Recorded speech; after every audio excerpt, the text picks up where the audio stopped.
Le Rugby Club Toulonnais est l'un des clubs de rugby à 15 les plus emblématiques de France et d'Europe. Fondé en 1908, le club évolue à Toulon, une ville portuaire située dans le sud de la France, en région Provence-Alpes-Côte d'Azur. L'histoire du RCT est marquée par de nombreux succès, mais aussi par des périodes de difficultés, ce qui fait de son parcours une véritable saga. Mesdames et messieurs, bienvenue dans cette nouvelle vidéo sur le Rugby Club Toulonnais. Le RCT est fondé en 1908, à une époque où le rugby commence à s'implanter solidement en France. Le club évolue rapidement dans les ligues locales et nationales et se fait une place parmi les meilleures équipes françaises. Dans les années 1930, Toulon participe à des finales du championnat de France, symbole de la montée en puissance du club. Le premier grand moment de gloire du club survient en 1931, lorsque Toulon remporte son premier bouclier de Brennus en battant Lyon en finale du championnat de France. Ce titre fait entrer Toulon dans l'histoire du rugby français. Après ce premier titre, Toulon connaît une longue période sans trophée majeur, et le club continue de jouer à un niveau élevé. Mais les années 40, 50 et 60 sont marquées par une alternance de bonnes performances et de déceptions.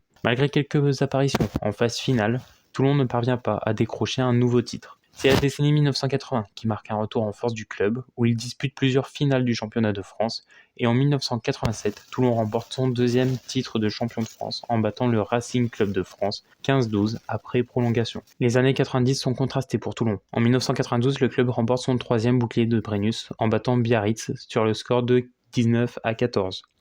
Toutefois, cette période est également marquée par des problèmes financiers croissants. Comme beaucoup de clubs français à cette époque, Toulon a du mal à gérer l'avènement du rugby professionnel officialisé en 1995. Dans les années qui suivent, le RCT traverse des crises économiques et sportives. Il oscille entre la première et la deuxième division, une instabilité qui affecte les performances du club. L'une des périodes les plus marquantes de l'histoire du club commence avec l'arrivée de Mourad Boudjelal en 2006. Entrepreneur dans l'édition de bande dessinée, Boudjelal prend les rênes du club avec une ambition claire, faire de Toulon l'un des plus grands clubs d'Europe. Il injecte alors des moyens financiers conséquents et met en place une politique de recrutement des stars internationales.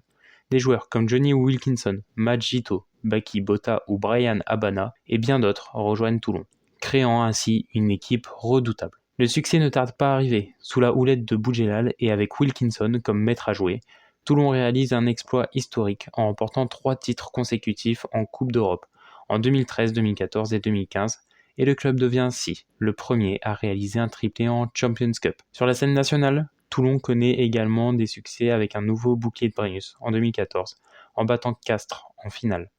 Cette période est souvent considérée comme l'âge d'or du club. Après le départ de Mourad Boudjelal en 2019, Toulon entre dans une nouvelle phase de transition. Le club tente alors de se restructurer et de maintenir un haut niveau de compétitivité. Si les grandes stars internationales quittent peu à peu le club, Toulon continue de se battre dans le top 14, bien que sans retrouver pour l'instant la domination de la première moitié des années 2010. Le club mise désormais davantage sur le développement de jeunes talents et sur un projet à long terme. Cependant, le club toulonnais reste une équipe redoutée en top 14, capable de coups d'éclat, avec un public extrêmement fidèle et passionné au Stade Mayol.